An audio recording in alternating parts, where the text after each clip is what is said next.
आइए इसी क्रम में श्री सुखदेव जी महाराज कहते हैं, राजन, एक बार देवताओं के गुरु बृहस्पति स्वर्ग में आए देवराज इंद्र की सभा में, लेकिन देवराज इंद्र तो नाच गान में मस्त थे, नृत्य कर रही थी। उसी समय जब सभा में गुरुजी आए तो गुरुजी को देख करके इंद्र ने मुंह मोड़ लिया। ये कि बूढ़े खसूट कहां से आ गए हमारे रंग में भंग डालने के लिए, हम तो यहाँ आनंद ले रहे थे। इस आनंद में, इस नृत्य में अप्सराओं के साथ जो नृत्य चल रहा था, अनेक प्रकार से, जैसे ही मुख मोड़ा गुरुजी ने देख लिया और गुरुजी ने मन में विचार किया कि अब जो है इन देवताओं का कहीं भला नहीं हो सकता भाई।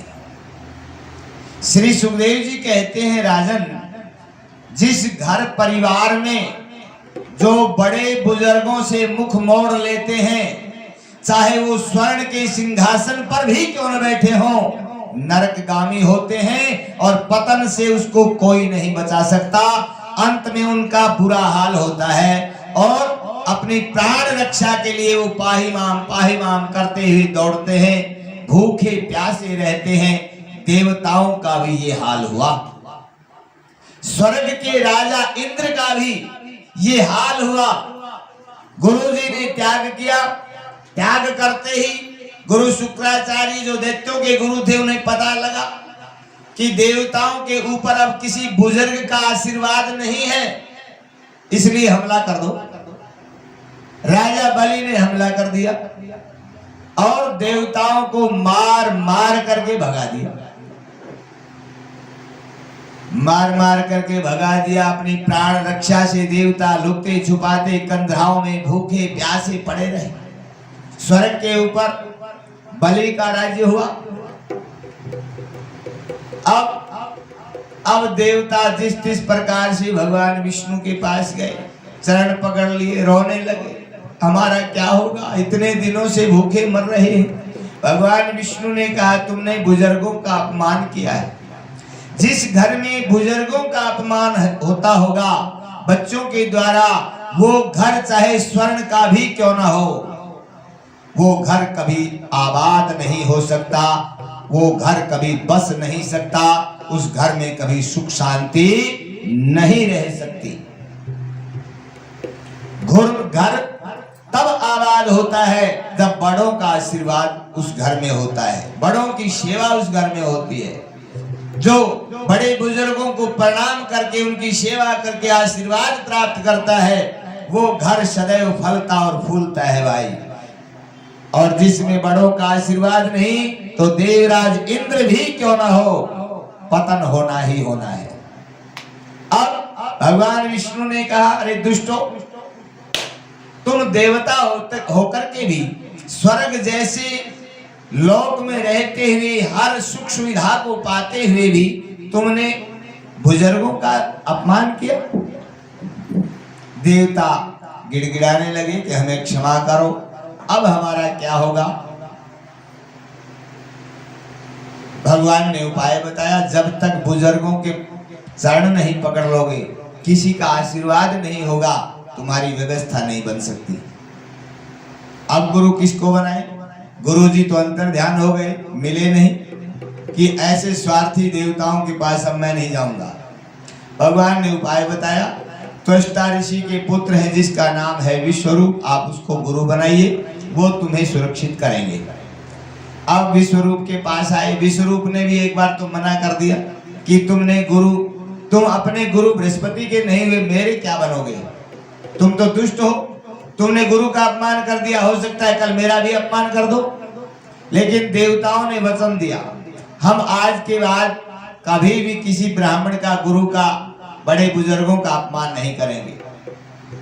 विश्वरूप ने गुरु दीक्षा दी, देवताओं को शिष्य बनाया और एक नारायण कवच दे करके सभी देवताओं को सुरक्षित कर दिया कि अब देवता नहीं मारे जाएंगे। जैसे ही सुरक्षित हुए, उसी समय विश्वरूप ने कहा कि जाओ अब दैत्यों के ऊपर आक्रमण करो। पुनः देवताओं ने दैत्यों के ऊपर आक्रमण किया और विजय प्राप्त करके अपने स्वर्ग को पुनः प्राप्त कर लिया। अब हर रोज स्वर्ग में यज्ञ होता है, देवताओं के नाम की आहुति दी जाती है। इधर राक्षस दुखी हुए, राक्षस भी आकर के विश्वरूप के माँ के सामने गिड़गिड़ाने लगे। ये विश्वरूप है राक्षसों का भांजा, इसकी माँ राक्षसों की बहन है। अब बहन के सामने रोने धोने लगे आकर के।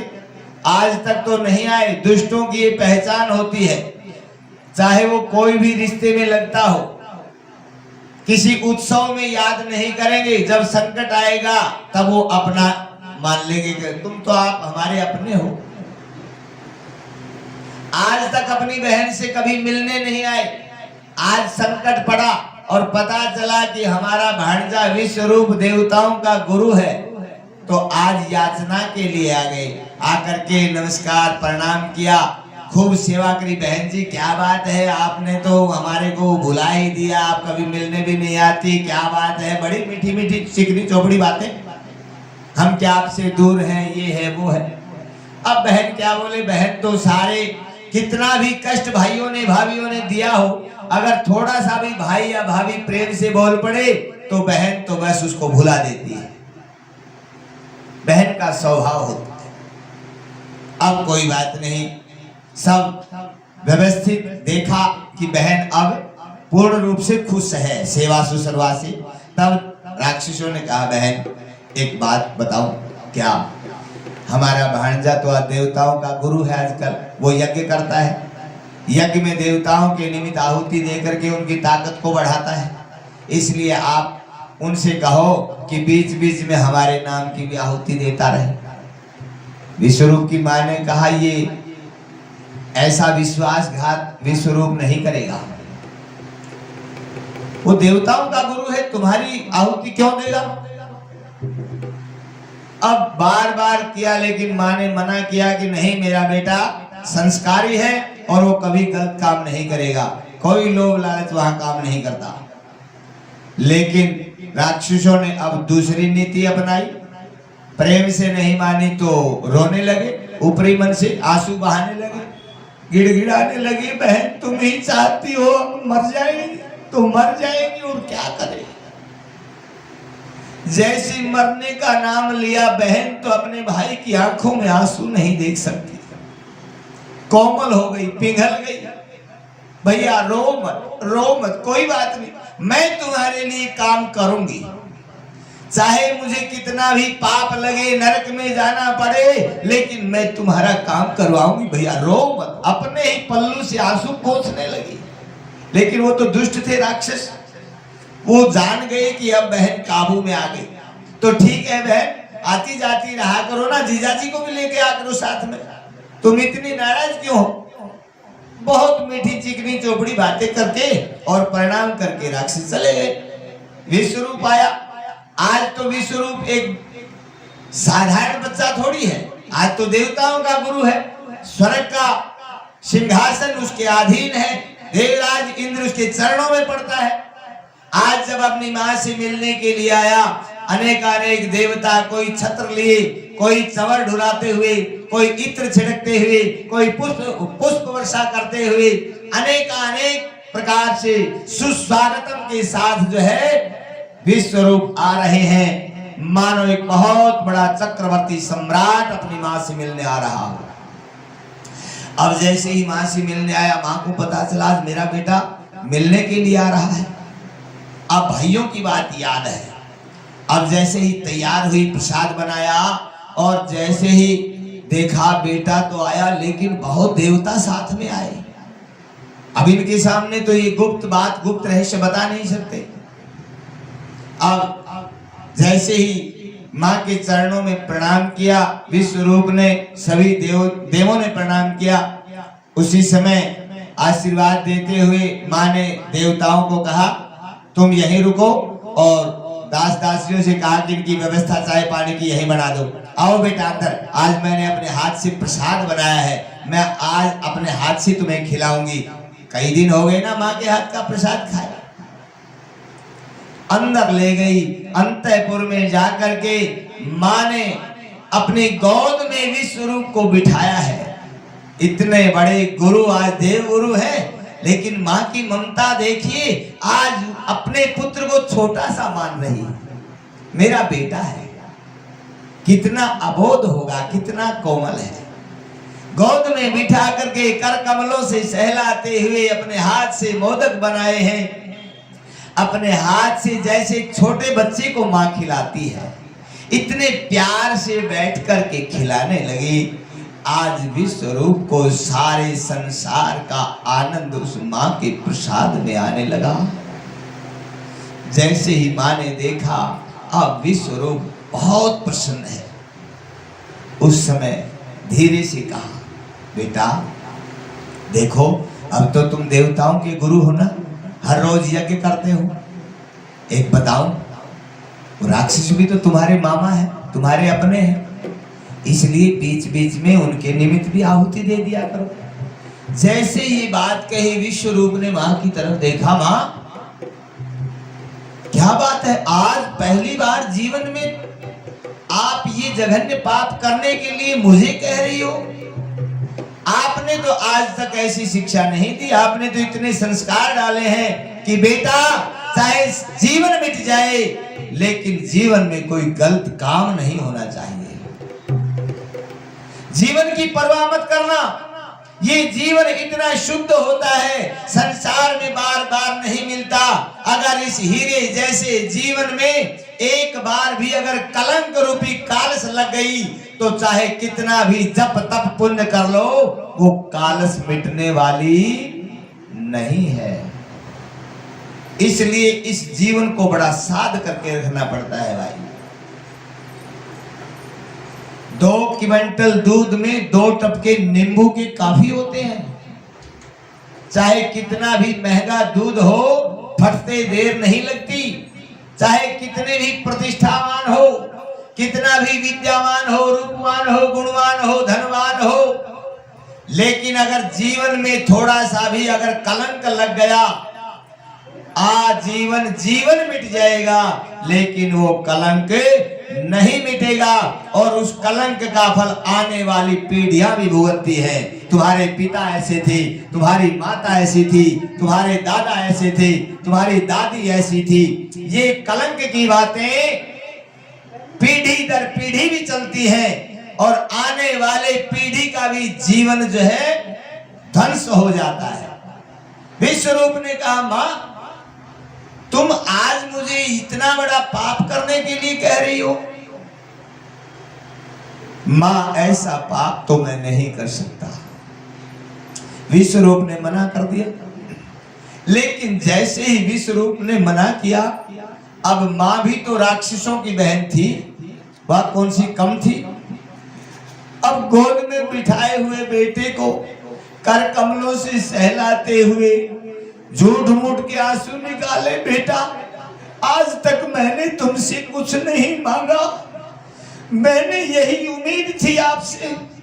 आज पहली बार कुछ कार्य के लिए कहा है, तुमने मना कर दिया। बेटा कोई बात नहीं, अरे मैंने 9 महीने गर्भ में रखा, तुम्हारी पालना पोषणा की, मल मूत्र को त्यागा, आपने आपके मल मूत्र में गीले में मैं पड़ी रही, तुम्हें सूखे में सुलाया। मैंने क्या कुछ नहीं किया बेटा, यही दिन देखना बाकी था बस। इतना कह करके बेटे को गोद से नीचे उतार करके मुंह मोड़ कर रोने लगी। लेकिन बेटा विश्व रूप था। मां की आंखों में जैसे ही आंसू को देखा, मां मेरे लिए रो मत, मुझे चाहे नरक में जाना पड़े, चाहे कितने बड़े बड़े कष्ट झेलने पड़े, कितनी यातनाओं को झेलना पड़े, मां कोई बात नहीं। ये शरीर, इस शरीर का निर्माण आपके रक्त से हुआ है। मां, आपके रक्त ने इस शरीर को सींचा है, इसलिए मैं आपका कार्य करूंगा, जो कहोगी करूंगा मां। अब तो मां प्रसन्न होगी। हाँ बेटा कोई बात नहीं, देखो बेटा माता पिता का कहना मानना चाहिए। अब सारी बातें हुई, विश्व रूप विदा लेकर के गए। अब यज्ञ तो हर रोज होना ही था, देवताओं की आहुति बोल करके देते, लेकिन बीच बीच में राक्षसों की आहुति गुप्त रूप से देने लगे। लेकिन वो भी देवता थे, उन्होंने देखा कि गुरुजी कुछ गड़बड़ कर रहे हैं। देवराज इंद्र ने सबको सावधान किया कि देख रहे हैं गुरुजी यज्ञ में कुछ गड़बड़ कर रहे हैं, सावधान हो जाओ और देखो कहाँ गलती करते हैं। हमारी ताकत में हलचल मच रही है, शक्ति पूर्ण रूप से नहीं आ रही। इस प्रकार से सभी को सतर्क किया और जैसे ही आहुति देते देते बीच में राक्षसों के निमित्त ओम नमः शिवाय स्वाहा जैसे ही कहा और इशारा पाते ही देवराज इंद्र ने विश्वरूप का गला काट दिया। लेकिन विश्वरूप तो एक ब्राह्मण पुत्र था, विश्वरूप तो मर गया, लेकिन उसके शरीर से ब्रह्म हत्या निकली। ब्रह्म हत्या ने निकल करके इंद्र का गला पकड़ लिया। दुष्ट जाएगा कहां? ब्राह्मण को मार करके अपने आप को सुरक्षित समझता है, अभी तुम्हें मजा चखाती हो। इतना कह करके जैसे ही गला दबाने के लिए तैयार हुई, इंद्र की आंखें निकलाई, मरने के लिए तैयार हो गया, पुकारने लगा। उसी समय ब्रह्मा जी आ गए। ब्रह्मा जी ने ब्रह्म हत्या से इंद्र को मुक्त किया। देवी छोड़ दो इसको। ब्रह्म हत्या ने कहा मैं कहाँ रहूंगी? ब्रह्मा जी ने कहा कोई बात नहीं, मैं तुम्हें स्थान दूंगा। ब्रह्मा जी ने देखा इस सृष्टि के अंदर इस ब्रह्म हत्या को रोकने वाला, सहन करने वाला कोई भी नहीं है, इसलिए ब्रह्म हत्या के 4 हिस्से बनाए बराबर बराबर, और देखा संसार में परोपकारी कौन है, वही ब्रह्म हत्या को स्वीकार कर सकता है। पहले सबसे पहले ब्रह्म हत्या के लिए पृथ्वी मां को बुलाया। पृथ्वी देवी ब्रह्म हत्या का एक हिस्सा ले लो। पृथ्वी ने कहा तो पिता में मुझे क्या मिलेगा? ब्रह्मा जी ने वरदान दिया कि तुम्हारे अंदर जो गड्ढे खोदेगा वो समय पाकर के बराबर हो जाएंगे, तुम्हारी ऊषर भूमि होगी वो समय पाकर के उपजाऊ हो जाएगी, समय समय पर तुम्हारी गति बदलती रहेगी, तुम एक जैसी नहीं रहोगी। एक हिस्सा पृथ्वी ने ब्रह्म हत्या का स्वीकार किया। जो फुफुंदी सफेदी पृथ्वी के ऊपर आप देखते हैं वो ब्रह्म हत्या का प्रतीक है। दूसरा, वृक्षावली को बुलाया। वृक्षों ने पूछा तो हमें क्या मिलेगा? ब्रह्मा जी ने कहा तुम्हें ब्रह्म हत्या के बारे में मिलेगा, जो तुम्हारी एक टहनी ऊपर से काटेगा तो 10 टहनी ऊपर से निकल के आएंगी, इसलिए तुम हमेशा फलते फूलते रहोगे।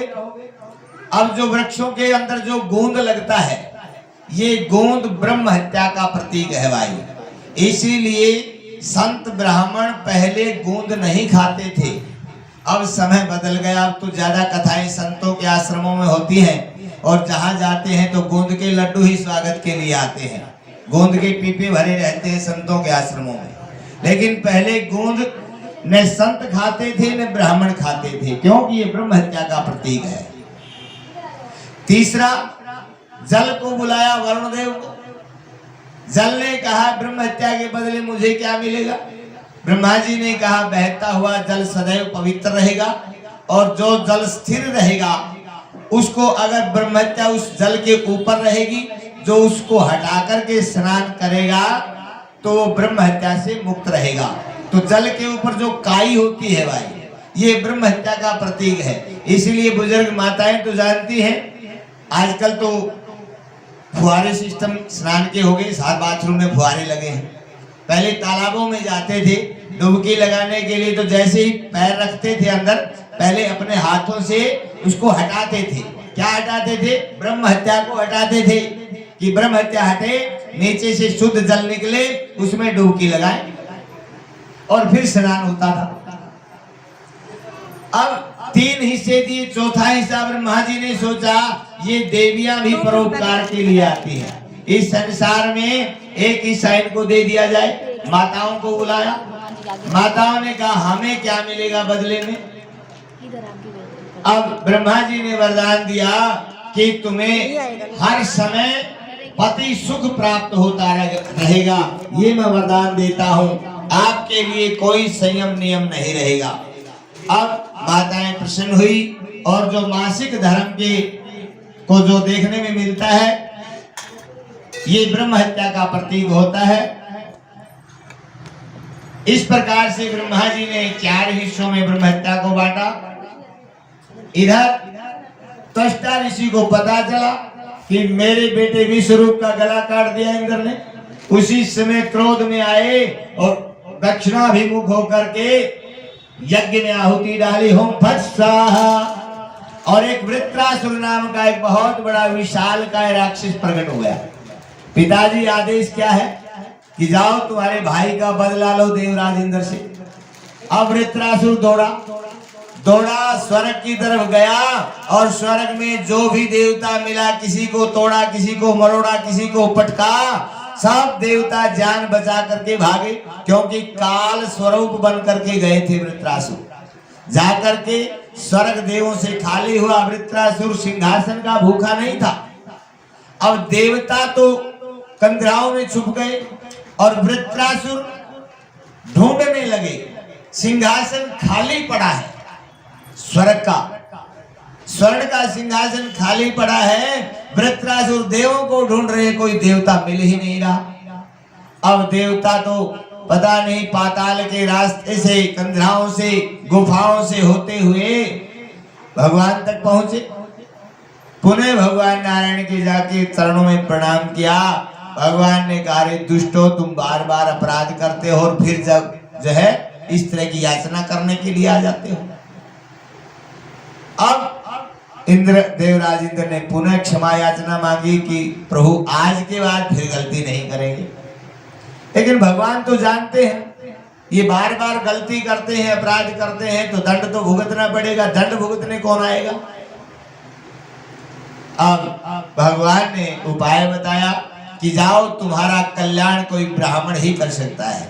ऐसा ब्राह्मण जो शुद्ध सात्विक हो और गौ भक्त हो, ऐसा कौन हो सकता है कि जाओ दधीचि ऋषि के पास जाओ और उनकी हड्डियां मांग लो। उनकी हड्डियों से अपना वज्र बनाओ, उस वज्र से वृत्रासुर का वध होगा। देवराज इंद्र ने कहा, वो हड्डियां क्यों देंगे महाराज, वो तो तपस्या में लीन है। भगवान ने कहा, रे वो ब्राह्मण है और ब्राह्मण को दूसरों के भले के लिए अगर शरीर भी त्यागना पड़े तो हंसते हंसते वो अपने शरीर का भी त्याग कर देते हैं। निसंकोच होकर के जाओ। देवराज इंद्र देवताओं के साथ आए, आकर के चरणों में प्रणाम किया। दधीचि ऋषि ने आशीर्वाद दिया, आओ देवराज। कैसे आए? देवराज इंद्र ने सारा वृतांत बताया कि प्रभु आपकी हड्डियां चाहिए। दधीचि ऋषि बड़े प्रसन्न हुए। आखिर ये शरीर तो छोड़ना ही है, आज नहीं 2 दिन के बाद। आखिर ये किसी के काम आ जाए तो मेरा जीवन धन्य हो जाएगा, नहीं तो जल करके राख होना है। राख 2 दिन में उड़ जाएगी, किसी काम का नहीं। दधीचि ने सोचा, अगर मेरा शरीर किसी देवताओं के कल्याण के लिए काम आता है तो ये मेरा सौभाग्य है। उसी समय समाधि में बैठे और अपने श्वास से प्राणायाम के द्वारा अपने श्वास को खींचा, 10वें रंध्र में ले गए और अपने आत्मा को परमात्मा में विलीन कर लिया। बोलिए भक्तवत्सल भगवान की। वहीं पर गौ बंधी हुई थी गौशाला में। गौ को खोल करके लाए देवताओं ने।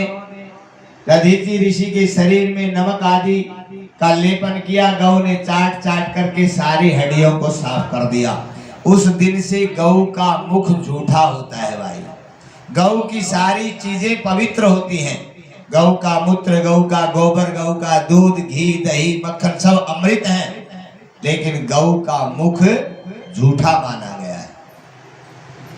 इस प्रकार से गौ ने साफ किया।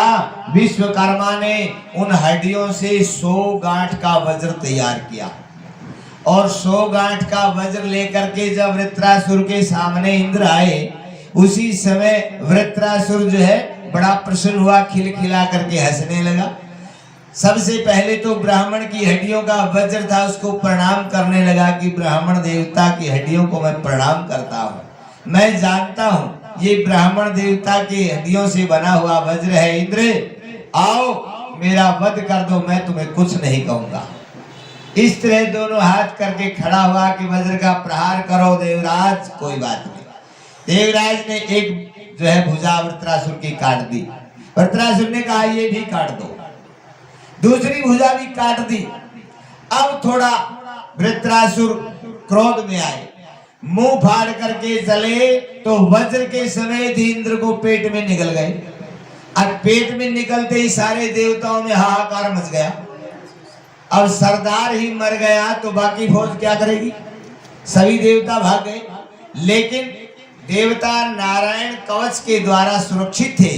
पेट में जाकर के भी इंद्र मरा नहीं, और उस वज्र से पेट काट काट करके बाहर आ गए। और जैसे ही पेट काट करके इंद्र बाहर आए, तब वृत्रासुर ने कहा, देवराज मेरा गला काट दो, मैं जानता हूं, इसलिए मैं परमात्मा से एक ही वरदान मांगता हूं, हे परमपिता परमात्मा, अगर अगले जन्म में कोई मेरा जन्म कहीं भी हो तो मुझे दासानुदास बना देना, मुझे किसी भगवान के भक्त का दास बना देना। क्यों? क्योंकि भगवान के भक्त की जो सेवा करता है, भगवान उसके ऊपर ज्यादा प्रसन्न होते हैं। इसलिए मैं ये प्रार्थना करता हूं कि प्रभु मुझे किसी भक्त का सेवक बना दे। इतना कह करके देवराज ने उसका गला काट दिया। और देवराज को पता था कि ये भी ब्राह्मण पुत्र है, ब्रह्म हत्या निकलेगी। गला काटते ही दौड़ा और मान सरोवर में जाकर के कमल नाल में छुप करके भगवान का भजन करने लगा। अब पीछे पीछे ब्रह्म हत्या चारों तरफ मंडराने लगी। कभी तो निकलेगा, बचेगा कितने दिन।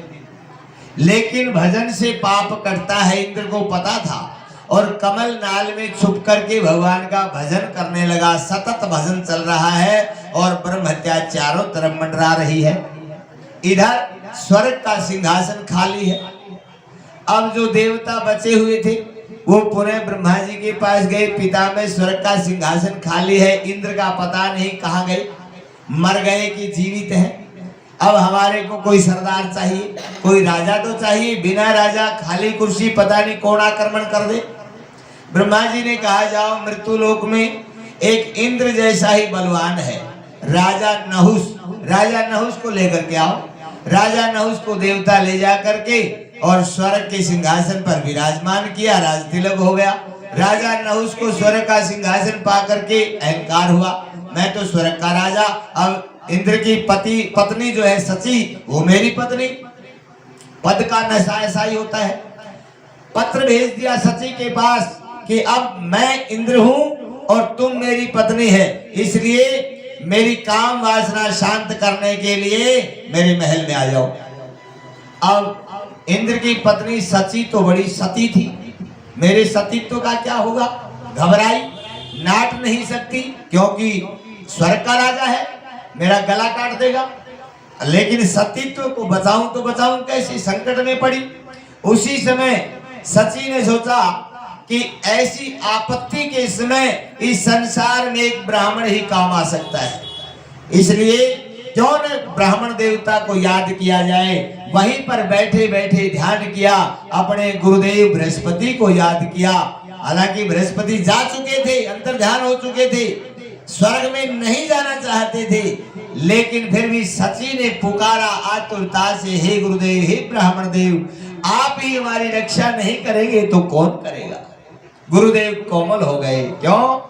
क्योंकि इनका हृदय तो मक्खन से भी कोमल होता है। ब्राह्मण हृदय नवनीत समाना, ब्राह्मणों का हृदय बड़ा कोमल होता है। सती का दुख देख करके गुरुजी तत्काल प्रकट हो गए, बेटी बात क्या है। सची ने सारी बातें बताई। गुरुजी ने उपाय बताया, ब्राह्मणों के पास तो हर समस्या का उपाय होता है। बेटी कोई बात नहीं, चिंता मत कर, ऐसा काम कर, पत्र में राजा के पास लिख करके भेज कि विद्वान ब्राह्मणों के द्वारा अगर उठाई गई पालकी में बैठकर मेरे महल तक अगर आप आ जाओ तो मैं आपकी शर्त को स्वीकार करूंगी, आपकी काम वासना को शांत करने के लिए तैयार हूं। अब उपाय बता करके गुरुदेव तो पुणे चले गए। सची ने पत्र भेजा। नहुस तो मदमस्त था, 4 ब्राह्मणों को बुलाया, अंगिरा, गौतम, दुर्वासा और वशिष्ठ को, चारों को पकड़ करके पालकी में लगा दिया। चलो पालकी उठाओ सची के महल की तरफ। अब ब्राह्मण देवता तो पालकी उठा करके चलने लगे, चल रहे थे स्वभाव से। लेकिन कामी पुरुष जब काम वासना जागृत होती है, एक एक पल वर्ष के समान बीतने लगती है। अभी तत्काल शांत होनी चाहिए, लेकिन थोड़ी दूर पर सची का महल था, थोड़ी दूर चलना भी आज नहुस के लिए मानो लाखों कोस दूर नजर आने लगा। ब्राह्मणों से कहने लगा, अरे जल्दी सरको, चला नहीं जाता, खाते नहीं हो। अनेक प्रकार के अब शब्द बोलने लगा। ब्राह्मण आराम से मस्ती में चल रहे हैं, लेकिन कामी पुरुष ने जल्दी सरक करते करते थोड़ी दूर पर महल कोसों दूर नजर आता है। इसीलिए मनमस्त होकर के राजा नहुस ने बैठे हुए पालकी में, जुड़े हुए पालकी के अंदर दुर्वासा के शीश के ऊपर अपने चरण का प्रहार किया। अरे दुष्ट, चला नहीं जाता, खाता नहीं है। और जैसे ही दुर्वासा ने ऊपर देखा, अरे दुष्ट, क्या सरक सरक बोलता है, जा पृथ्वी के ऊपर सर्प बनकर के विचरण कर। ब्राह्मण ने श्राप दे दिया, पालकी से ही राजा नहुस सर्प बनकर के पृथ्वी पर गिरे। अब सची का सती तो बच गया। तब तक जो है देवराज इंद्र का 10,000 वर्षों तक कमलनाल में जप चला। उस जप के प्रभाव से ब्रह्महत्या शांत हुई और पुनः देवराज इंद्र स्वर्ग में आकर के सिंहासन के ऊपर विराजमान हो गए। इस प्रकार से श्री सुखदेव जी कहते हैं, राजन, अब आपके मन में कोई शंका तो नहीं? सुखदेव जी कहने लगे, गुरुदेव,